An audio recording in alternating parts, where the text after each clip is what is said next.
Así fue la entrevista que el ex canciller Javier González Olechea brindó a Milagros Leiva en Willax, donde anunció su candidatura a la presidencia por el PPC para el año 2026 y mucho más. Escuchemos.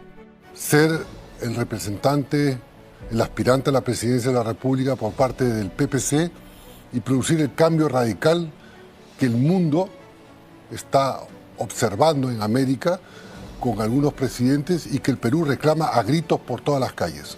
Olé, por Dios, o sea, ya está reconociendo y confirmando hoy día que usted va a ser el aspirante a la presidencia representando al Partido Popular Cristiano. Esa es mi aspiración, esa es mi decisión. Javier González Olechea ha sido canciller, él no dio vergüenza en relaciones exteriores, al contrario, llenó de orgullo a todos los peruanos cuando puso los puntos sobre las IES en la OEA, diciéndole la vela verde a todos los que querían todavía apapachar a Nicolás Maduro, pero luego renunció. Esa fue la gran sorpresa. Así que hoy día rompe su silencio y vamos a entrevistarlo y le voy a dar la bienvenida. Señor González Olechea, ¿cómo está usted? Bienvenido. Muy contento de volver a tu programa, feliz. Le agradezco. ¿Y muy contento de estar lejos de Dina Boluarte? Muy contento de haber recobrado un espacio de libertad para procurar un sueño largamente trabajado, preparado, que es ser el representante, el aspirante a la presidencia de la República por parte del PPC y producir el cambio radical que el mundo está observando en América con algunos presidentes y que el Perú reclama a gritos por todas las calles. Olé, por Dios, o sea, ya está reconociendo y confirmando hoy día que usted va a ser el aspirante a la presidencia representando al Partido Popular Cristiano. Esa es mi aspiración, esa es mi decisión y para eso regreso a las cámaras y también, obviamente, comenzaré una gira por todo el país para que levantemos la experiencia y el orgullo de los peruanos de que somos un pueblo digno, que debemos recuperar el orgullo y sobre todo la esperanza, rompiendo con el viejo ciclo de la política, con la repartija, denunciando la corrupción sin cuartel, combatiendo la delincuencia sin cuartel y todos aquellos males que nos aquejan a todos los peruanos, en las esquinas, con las extorsiones y obviamente con toda la falta de servicios por parte del Estado, porque el Estado se ha acostumbrado a no hacer lo que debe y hace lo que no debe. Correcto. Es la regla general del comportamiento del Estado, que además ha sido botín y asaltado por muchos gobiernos y por muchos políticos. ¿Incluido por este? Incluido por personajes que han formado parte de la dirigencia de empresas públicas, por ejemplo, en el caso de Petroperú. Bueno, entonces, a ver. Ha sacado la espada de... Yo pensé que me iba a acosar, a arrancarle lo que todos los periodistas nos hemos ido enterando. Me conoces, ¿por qué tendría que tener una posición distinta a la que sostuve hablando lo políticamente correcto, denunciando a los corruptos y a quienes hablaban lo políticamente correcto y no hablar lo correcto con lo mismo en Washington, en donde mucha gente se sintió representada fuera del país incluso? No, sí, claro. Entonces, un orgullo además que usted levantara la voz y defendiera la democracia. ¿Por qué tendría que ser distinto sin ocupar una responsabilidad? Sin haber defendido el interés supremo del Perú, que es representándolo en el exterior, lo cual es un honor. No, a mí me parece bien además que la gente que realmente quiere liderar y gobernar y tratar de limpiar nuestro país y recuperar el discurso de decencia, porque yo sí creo que el Perú es un país decente, solo que profundamente. Estamos de acuerdo en eso. Las grandes mayorías son decentes, trabajadoras. Así es. Las mujeres humildes procuran el pan de sus casas y los emprendedores, que somos o son la gran mayoría del país, lo que ven son obstáculos. Son libertarios, son gente que cree, son creyentes y no desean que sus hijos migren. El año pasado migraron 370.000 personas al exterior, la mayoría jóvenes. Y a mí me lo han dicho en las calles. Cuando visité el Cristo Morado, que es una tradición familiar, el día que salía de las Nazarenas, por favor, haga algo, no quiero que mis hijos se vayan.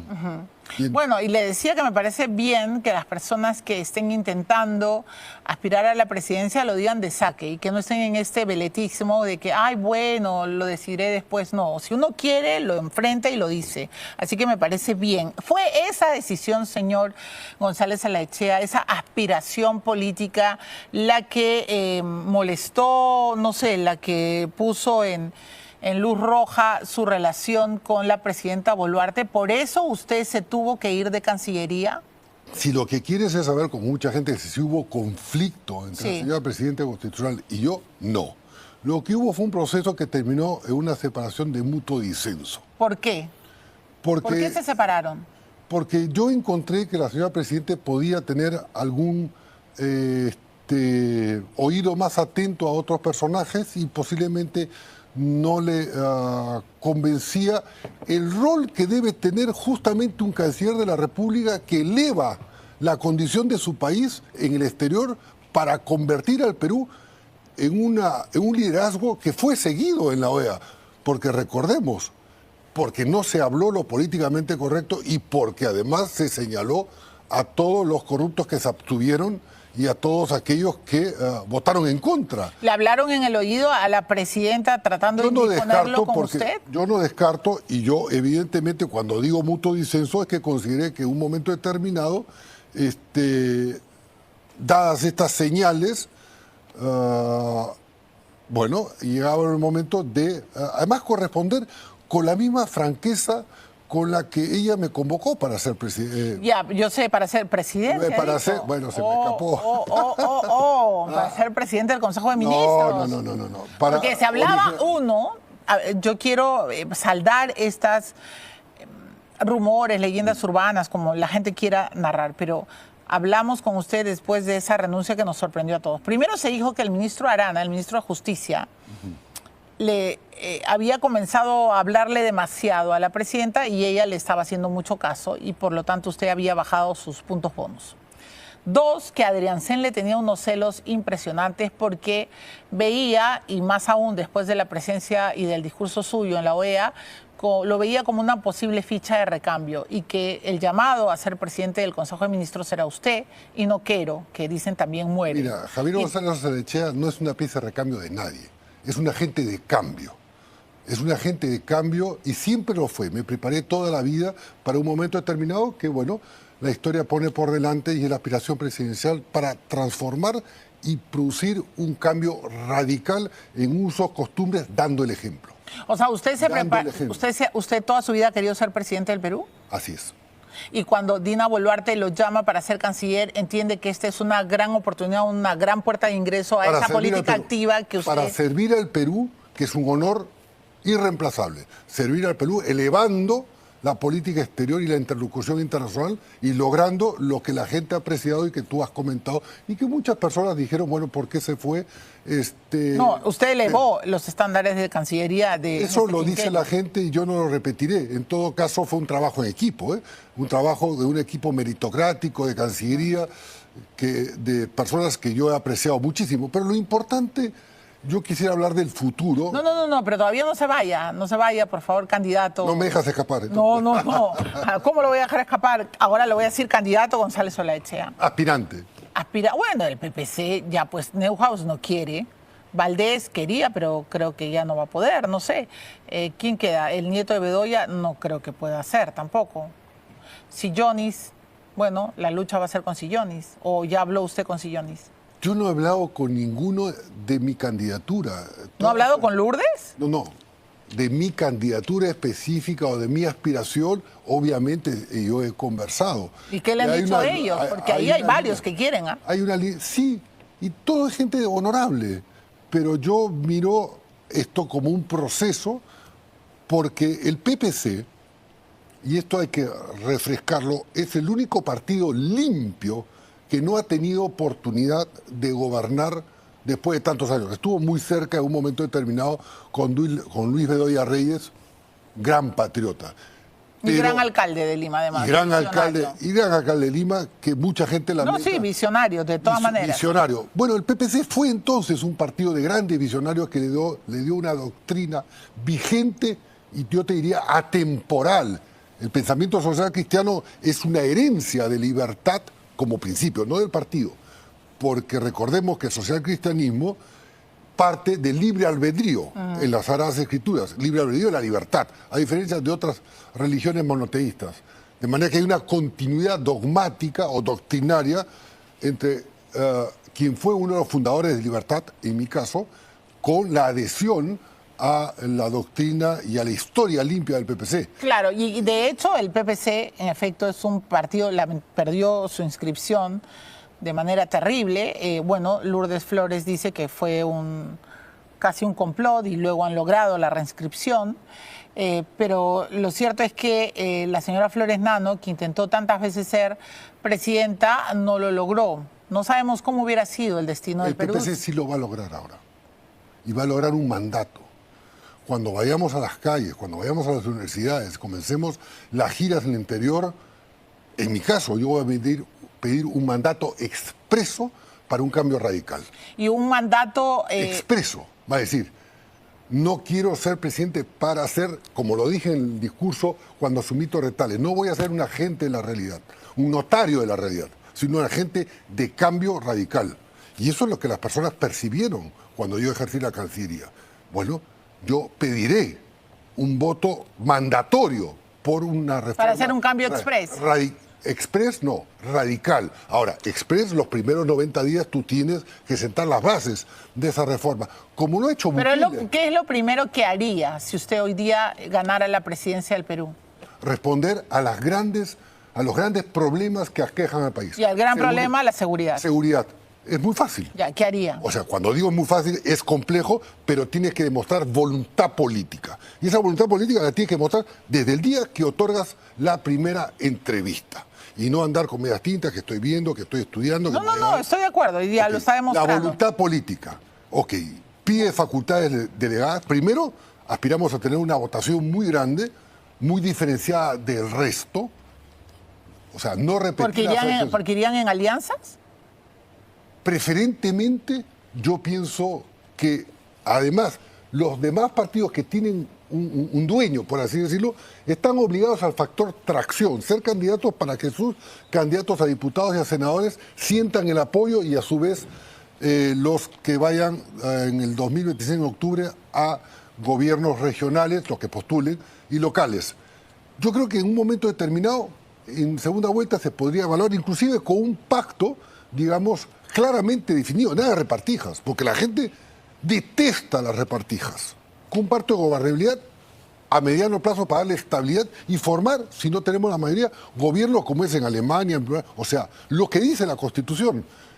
O sea, pero en primera vuelta van solos. Yo preferiría, aunque yo no lo voy a decidir, porque hay estructuras partidarias. Yo soy un militante habilitado a ser aspirante a la presidencia. Pero yo sabía que, por ejemplo, ay, Dios mío, Miguel, ¿no? Miguel Mufarech, que es líder de...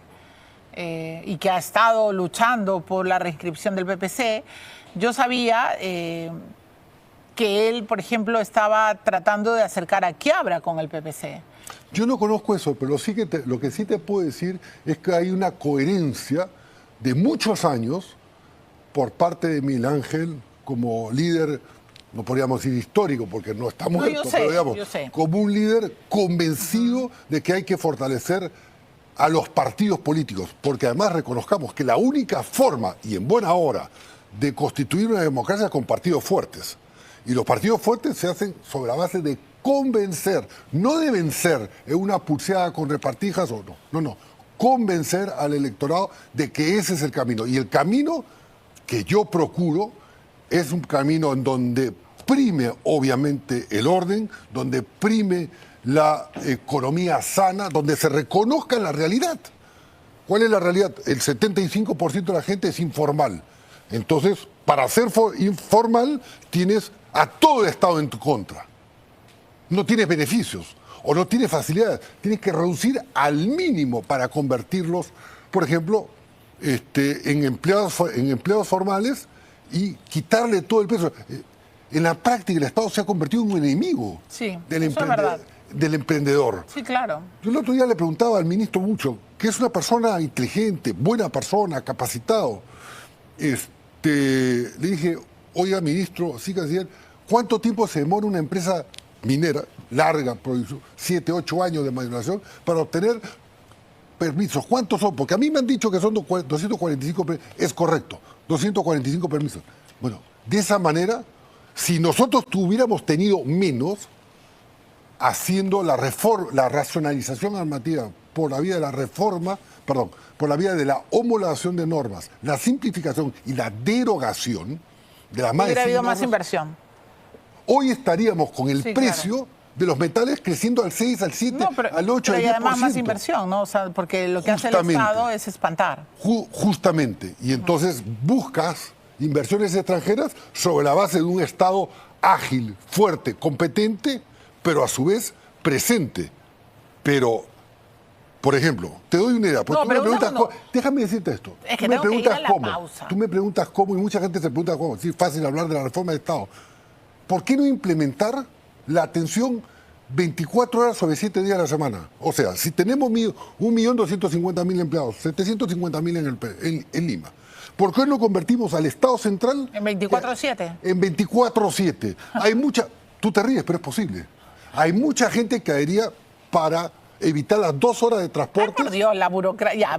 Me parece bien. Evitaríamos el tránsito. Perdóname, lo de que digo espanto. existe en otras ciudades del mundo, Ok, vamos a la a las pausa. cuales yo viajaré para estudiar el modelo, pero existe. O sea, hay la posibilidad de convertir al Estado en un Estado ágil y que no trabaje Eficiente. solamente Ok, los eso 7 no- días a la semana. Entonces, si tú quieres sacar un pasaporte, ¿por qué no puedes ir el domingo? ¿Por qué no puedes ir el domingo a las 12 de la noche? ¿Por qué tienes que concentrarlos todos en 8 horas laborales? Hay mucha gente que yo prefiero trabajar de noche. Doble turno. Correcto. Triple. O no, cada uno. No, doble turno es una persona que trabaja doble No, turno. no, o sea, 2 turnos. 3 Dos turnos. Ok. 3 turnos, Ya, 7 me días a la parece semana. bien. Bueno amigos, como acaban de escuchar, ya es oficial. El ex canciller Javier González Olechea anunció que será candidato presidencial por el PPC para el año 2026. Eso fue todo, no olviden suscribirse al canal y compartir el video. Hasta pronto.